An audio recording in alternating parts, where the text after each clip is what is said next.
तो टारगेट है कि प्रूव दैट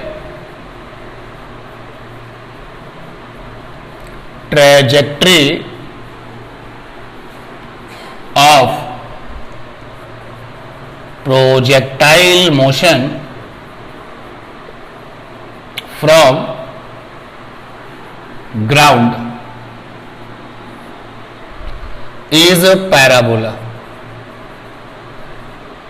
पैराबोला ये प्रूफ करके दिखाना है कि ग्राउंड से जो प्रोजेक्टाइल मोशन, जिसको कि हमने ऑब्लिक प्रोजेक्टाइल मोशन कहा था, उसका जो रास्ता है वो कैसा होगा, पैराबोला होगा। तो ग्राउंड वाला प्रोजेक्टाइल मोशन अगर परफॉर्म करा जाए तो कैसा होगा, तो ये ग्राउंड हो गया और यहां से हमने एक प्रोजेक्टाइल फेंक दिया,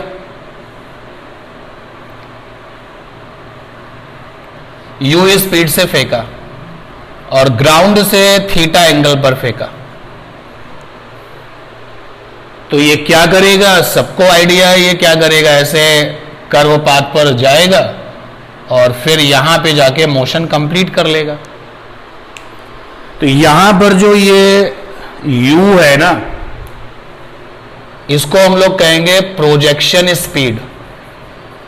प्रोजेक्शन स्पीड या प्रोजेक्शन वेलोसिटी वैल्यू देख रहे होगे तो स्पीड आ जाएगा, डायरेक्शंस के साथ अगर जाओगे तो वेलोसिटी आ जाएगा। और जो थीटा है इसको फेमस किया जाता है angle of projection, but be careful, angle of projection from ground. ये ग्राउंड से बनने वाला प्रोजेक्शन एंगल है और जो एक्सिलरेशन है ग्रेविटी वाला वो पिक्चर में है, ये रहा, ऑलवेज नीचे की तरफ होता है। ठीक है, कह रहा है रास्ते की इक्वेशन निकालने के लिए पॉइंट लेना पड़ेगा रास्ते पर और उसके कोऑर्डिनेट लेने पड़ेंगे एक्स कॉमा वाई। तो इससे ये फीलिंग आनी चाहिए कि इसका मतलब है कि हमारा एक्स एक्सेस वाई एक्सेस भी तो होगा ना। तो ये रहा हमारा एक्स एक्सेस और वाई एक्सेस, हमने इसको पिक किया और एक्स एक्सेस वाई एक्सेस को पिक करने के बाद हमने यहां पर सेट कर दिया। कहीं पर भी सेट कर सकते हो, ऐसी कोई बाउंडेशन नहीं है, लेकिन हमने स्टार्टिंग पॉइंट पे इसको सेट कर दिया, ये स्टार्टिंग है। तो मैंने ये एक्स एक्सेस वाई एक्सेस उठाया और यहां पे सेट कर दिया। सेट होने के बाद कुछ सिचुएशन ऐसी दिखेगी, ये हमारा वेल नोन वाई एक्सेस है और ये एक्स एक्सेस है, ये एक्स एक्सेस है, ये एक्स एक्सेस हो गया और ये वाई एक्सेस हो गया। क्योंकि हमें जो वर्किंग कहा जा रहा है उसके लिए हमें ये करना पड़ेगा। अब एक्स एक्सेस वाई एक्सेस आ चुका है तो कोऑर्डिनेट लेना पॉसिबल है कहीं पर भी जहां आपकी मर्जी हो। तो मैंने ये वाला पॉइंट सेलेक्ट कर लिया। हमने कहा प्रोजेक्टाइल मोशन करने वाला जो ऑब्जेक्ट है, जो पार्टिकल है, वो टी टाइम के बाद यहां पहुंच गया है और इसके कोऑर्डिनेट एक्स कॉमा वाई है। इसका मतलब ये हो गया कि ये वाली जो डिस्टेंस होगी ये y होगी और जो ये वाली डिस्टेंस होगी वो x होगी, t टाइम पर है ये। साथ ही साथ हमने आपसे रिक्वेस्ट किया कि आप लोग प्रोजेक्टेड वेलोसिटी के कंपोनेंट्स भी कर लीजिए। क्यों कर लीजिए? क्योंकि अब आगे की कहानी में आपको पता ही है, एनी हाउ एक्स वाई के बीच में क्या चाहिए, रिलेशन चाहिए। तो उसके लिए हमें लॉज यूज करने पड़ेंगे फिजिक्स के और मैथमेटिक्स के। तो ये सारी चीजें उसके ही रेस्पेक्ट में चल रही हैं। तो वेलोसिटी का जो ये कंपोनेंट आएगा, दिस विल बी,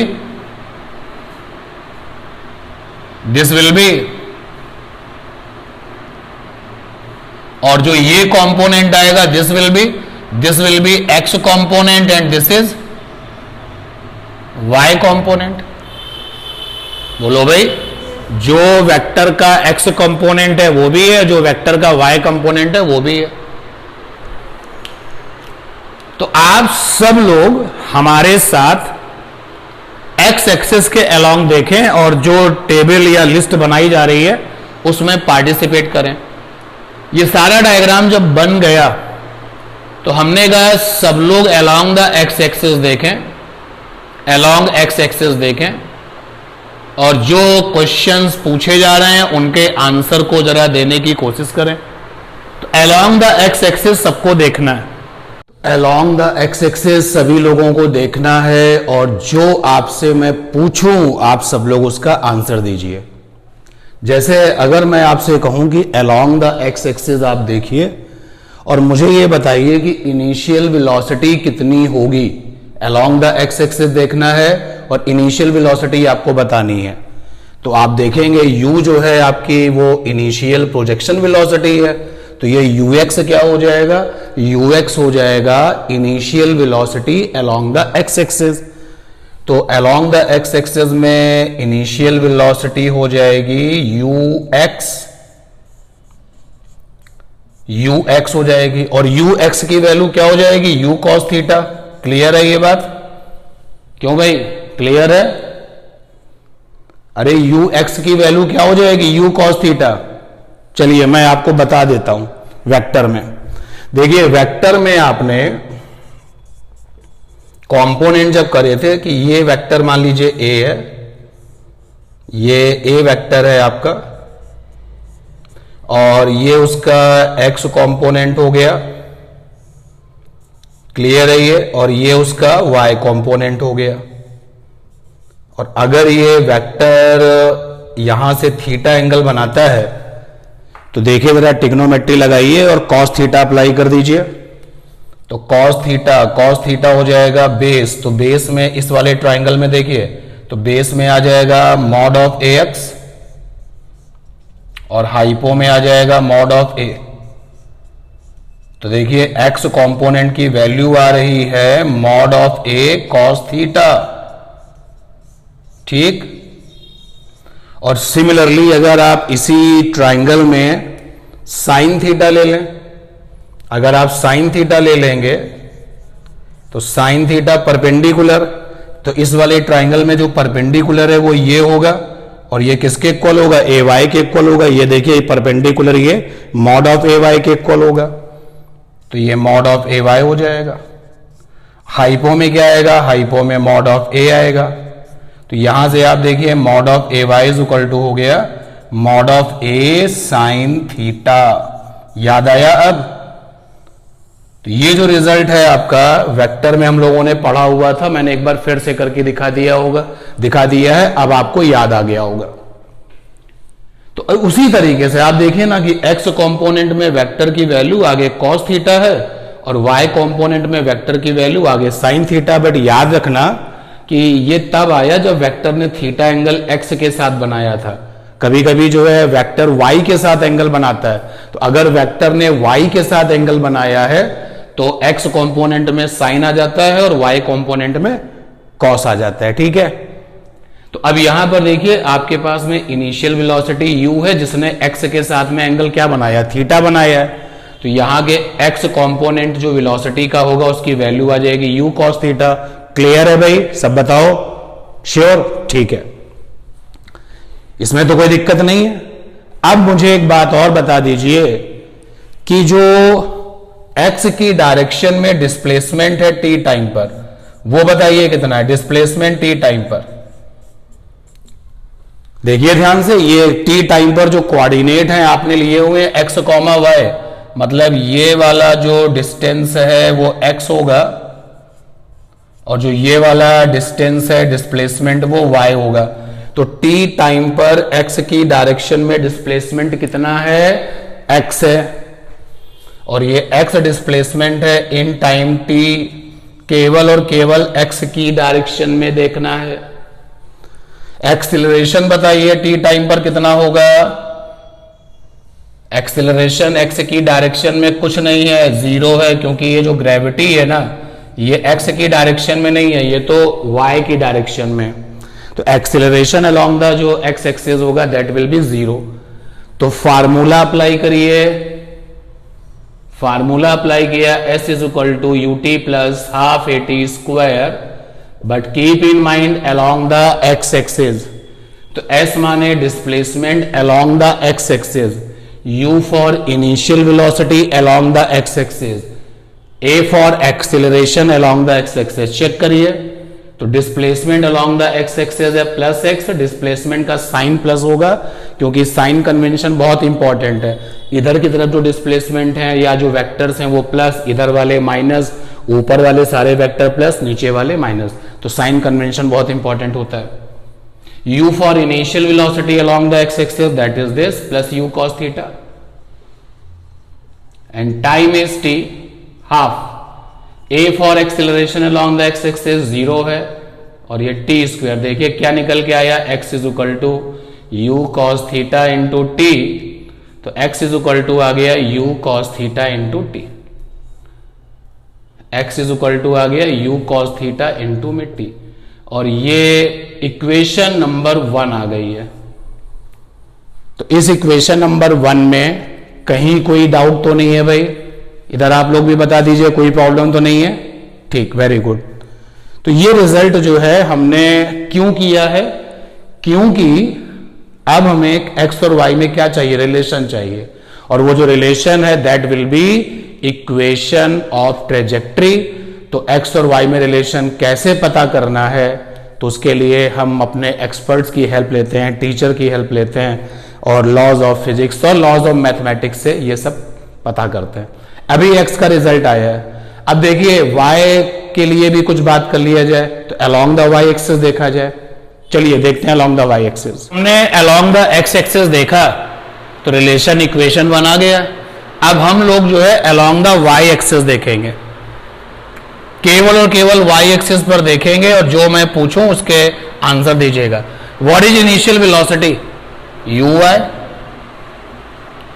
और अभी इसके जस्ट पहले देख चुके हैं यू आई की वैल्यू क्या आई थी? You sine theta. और टी टाइम पर जब यहां से यहां तक हमारा ऑब्जेक्ट पहुंचा है तो टी टाइम पर डिस्प्लेसमेंट कितना है? वाई है, इन टाइम टी है ये, और y की डायरेक्शन में, ये जो y की डायरेक्शन है उस डायरेक्शन में काम करने वाला जो एक्सेलरेशन है वो कैसा है? g है। नोट करते समय साइन नहीं लगा रहे हैं, लेकिन जब हम फार्मूला यूज करेंगे तो साइन लगाएंगे। तो इक्वेशन 1 आ चुका है भाई, और इक्वेशन 1 आ चुका है x is equal to U cos theta into में t। एक बार फिर से हमने फार्मूला तो वही लगाया, लेकिन हमारे साथ आप भी y के अलोंग सोचेंगे। तो s is equal to U T plus half A T square along the y axis. s माने displacement along the y axis, u माने initial velocity along the y axis, a माने acceleration along the y axis. और value put up करते समय sign convention बहुत important होता है। S माने displacement along the y axis. Vertical motion याद है ना कि आपके फ्रेम से ऊपर है तो प्लस, नीचे है तो माइनस, इधर है तो प्लस, उधर है तो माइनस, याद है या भूल गए? तो यहां भी डिस्प्लेसमेंट का y प्लस में होगा, इनिशियल वेलोसिटी का y जो u है वो भी uy वो भी प्लस में होगा, टाइम यहां पे t है, और हाफ a की वैल्यू क्या होगी? माइनस का g, और साथ में टी स्क्वायर। बोलिए, यहां से आया y is equal to U sine theta T, minus का हाफ जी टी स्क्वायर। ये आया y is equal to U sine theta, और t की वैल्यू आ गया x upon U cos theta, minus का हाफ g, t की value आ गया x upon U cos theta whole square. क्यों? क्योंकि फ्रॉम इक्वेशन 1 में हमको मिला x is equal to U cos theta into में t, तो यहां से t इज इक्वल टू हो गया x upon U cos theta. ठीक है, जहां जहां पे t था वहां पे x upon U cos theta रख दिया। इक्वेशन 1 में ये रिजल्ट मिला था ना, वहां से t निकाला, रखा। तो देखो जरा ध्यान से क्या आया, y is equal to u ने u को कट कर दिया, आ गया tan थीटा x माइनस का half G x square upon में U square cos square theta. Now you all can say कि इस इक्वेशन में x की मैक्सिमम पावर कितनी है 2 और y की मैक्सिमम पावर कितनी है, यानी ये इक्वेशन किसको सपोर्ट करता है, पैराबोला को। ये इक्वेशन किसको सपोर्ट करता है, पैराबोला को। तो आफ्टर दिस हार्ड वर्किंग उस प्रोजेक्टाइल के रास्ते की इक्वेशन निकाली है जिसका नाम है oblique projectile from the ground, और जो इक्वेशन निकल के आई है वो ये निकल के आई है y is equal to x tan theta minus का जी x square upon 2 u square cos square theta. तो हमने कहा ये इक्वेशन जो है वो पैराबोला को सपोर्ट करता है। लॉजिक है कि in this equation max power over x is equal to 2 and max power over y is equal to 1. So this equation represent parabolic path. Parabolic path. और यही क्वेश्चन था कि वो प्रोजेक्टाइल मोशन जो कि ग्राउंड से स्टार्ट हुआ है उसका रास्ता जो है वो पैराबोलिक होगा, तो ये प्रूफ कर लिया। ठीक है। अच्छा, इस इक्वेशन के लुक अलग अलग हो सकते हैं। जैसे देखिएगा, मैं लुक वाइज अगर बात करूं, इसको जरा देखना, ये 1 अपॉन कॉस स्क्वायर थीटा है, तो 1 अपॉन कॉस स्क्वायर थीटा क्या हो जाएगा, सेक स्क्वायर थीटा। और सेक स्क्वायर थीटा क्या होता है, 1 प्लस टेन स्क्वायर थीटा। अगर ये हम लगा दें वहां पर, देखो ये इक्वेशन की अपनी शक्ल चेंज हो जाएगी। स्टैंडर्ड तो यही है, यानी स्टैंडर्ड इक्वेशन बोर्ड पर है, बट इसका लुक भी बदल सकते हैं। देखो कैसे, अगर ये अप्लाई करें तो ये आ जाएगा y is equal to x tan theta minus का g अलग कर लो, एक्स स्क्वायर अलग कर लो, यहां पर यू स्क्वायर आया था, इक्वेशन में क्या आया था, यू स्क्वायर। भाई रिजल्ट आया था y is equal to x tan theta minus का जी एक्स स्क्वायर अपॉन 2 भी तो आया था भाई, क्यों नहीं बताते हो, 2 u square cos square theta, यही तो आया था। अरे जो इक्वेशन आया था वो क्या आया था, y is equal to x tan theta minus का जी x square upon 2 u square cos square theta. तो ये जी एक्स स्क्वायर अलग कर लिया, यू स्क्वायर अलग कर लिया, 2 u square, 1 upon cos square theta की जगह पे ये लिख सकते हो, तो ये आ गया 1 प्लस टेन स्क्वायर थीटा। एक नया लुक आ गया। ठीक है। और भी इसके लुक्स हैं, और भी डिफरेंट डिफरेंट लुक्स हैं, लेकिन उसको भी हम आगे पढ़ेंगे जब लगेगा कि अब आप समझ सकते हैं उसको, तो वो वाला लुक भी आ जाएगा। Now go for this.